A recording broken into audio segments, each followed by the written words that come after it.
Haber antiderechos pro feto. El feto no tiene vida. En bioética se considera muerta a la persona que no tenga encefalograma detectable. El embrión o feto no tiene encefalograma detectable hasta al menos hasta las 12 semanas de gestación. Por ende, no lo podemos considerar un ser vivo.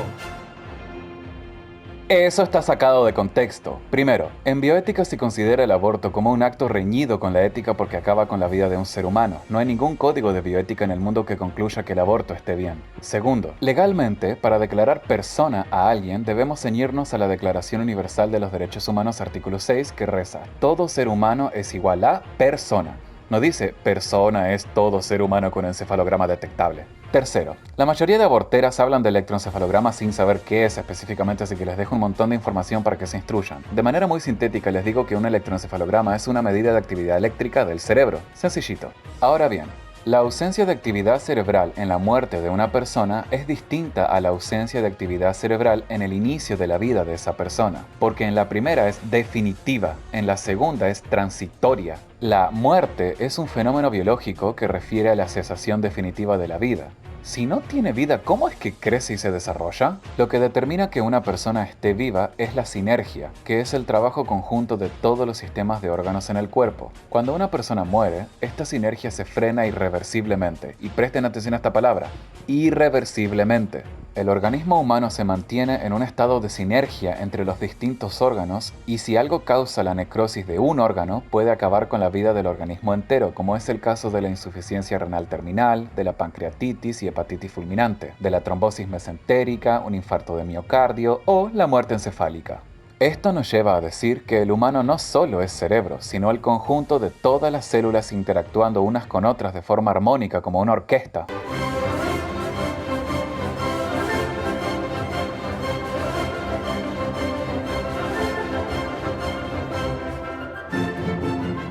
4. Para la bioética, el hecho de la muerte se comprueba frente al cese irreversible de todas las funciones vitales del individuo, hecho que sucede cuando la circulación, la respiración y el sistema nervioso dejan de funcionar definitivamente. La muerte marca el fin de la vida de la persona humana y, junto con ella, el fin de su existencia como sujeto de derecho. Con esto inducimos que los derechos arrancan con la vida y se terminan con la muerte. ¿Cómo verificamos que está muerta esa persona? En 1968 se hizo una gran cumbre en la Universidad de Harvard y se extinguió las dudas al respecto. Se acepta casi mundialmente que para estar muerto debe haber 1. Coma, ausencia completa de conciencia. 2. Apnea, ausencia de respiración. 3. Ausencia de reflejos. 4. Encefalograma plano. Con estos 4 puntos podemos declarar muerta a una persona y se retira todo soporte asistencial. El embrión o feto no pueden ser declarados muertos porque incumplen con al menos una condición: apnea, ausencia de respiración. Los embriones y fetos respiran oxígeno por sí solos. En un paciente muerto, su organismo no muestra movimientos respiratorios ni aumento documentado de anhídrido carbónico. En cambio, el no nacido muestra valores normales de anhídrido carbónico porque respira. Además, como detalle de color, el embrión tiene encefalograma detectable a los 40 días de concebido. Les dejo papers. Tiene sentido, pues la página 425 de Embriología Clínica de Moore reza lo siguiente. Durante la quinta semana, las células de la cresta neural existentes en la región torácica migran a lo largo de cada una de las partes laterales de la médula espinal. En este punto, dichos axones pueden establecer sinapsis con otras neuronas, o bien ascender o descender a lo largo del tronco simpático, hasta establecer sinapsis en otros niveles. Página 425, Embriología Clínica de Moore.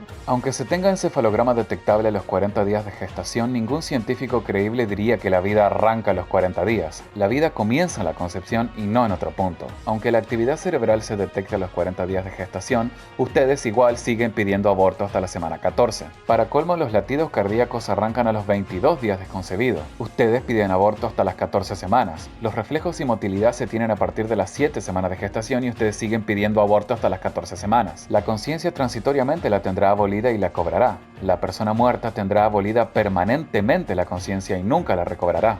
Al parecer, mucho no les importan los criterios para declarar muerta a una persona, y solo toman uno, que es el del encefalograma plano irreversible. Todos los médicos, terapistas o neurólogos saben que es un error considerar muerto a un paciente solo por presentar encefalograma plano, porque se está tomando un único test aislado de otros criterios. El embrión está en un estado eléctricamente silencioso muy similar al de los pacientes con grave hipotermia, en un coma alcohólico o por abuso de drogas, con penumbra isquémica global, con Lacking Syndrome o con síndrome de Miller-Fisher, o simplemente con serias alteraciones metabólicas. Por ejemplo, este paciente al que le realizaban una instrumentación lumbar estando anestesiado, presentó encefalograma plano toda la cirugía y eso no significa que haya muerto. Todas las condiciones que mencioné previamente muestran encefalograma plano pero reversible. Pensar que un encefalograma plano aislado es indicatorio de muerte es lo mismo a pensar que un paro cardiorrespiratorio aislado es sinónimo de muerte. Si se descontextualiza un hecho aislado se llegará a conclusiones erradas. No por nada muchísima gente que fue declarada muerta luego termina despertando en la morgue. Hay muchísimos casos así.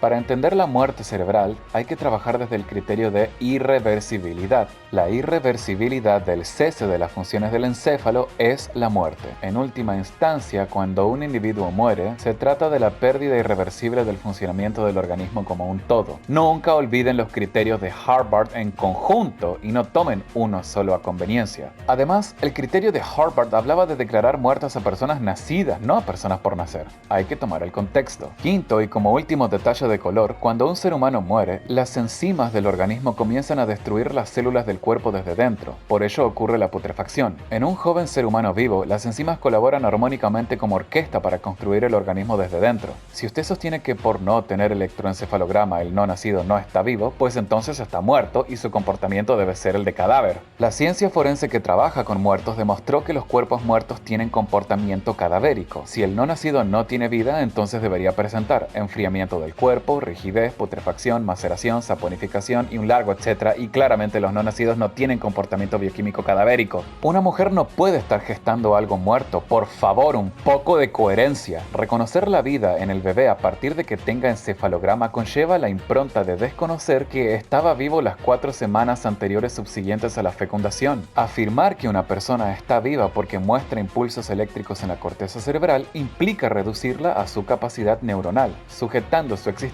a la presencia de un órgano cuya función no obsta de modo alguno su valor ni si está vivo, y, asimismo, no nos define cabalmente como personas. ¿Quién sería más persona entonces? ¿El que muestra ondas alfa, beta, teta o delta? En suma, el embrión, entendido como un ser humano muy joven, ostenta todos los requisitos biológicos específicos para estar vivo y ser persona, porque tiene una vida personal, particular y propia, que se distingue notablemente de la del resto. La única forma de saber si un bebé está muerto no es con electroencefalograma, sino con ultrasonidos o ecocardiogramas. Su sistema nervioso central está en estado progresivo, en tanto que el de una persona muerta está en un estado irreversible. La vida de las personas no arranca con un electroencefalograma detectable. La vida de las personas arranca con la concepción.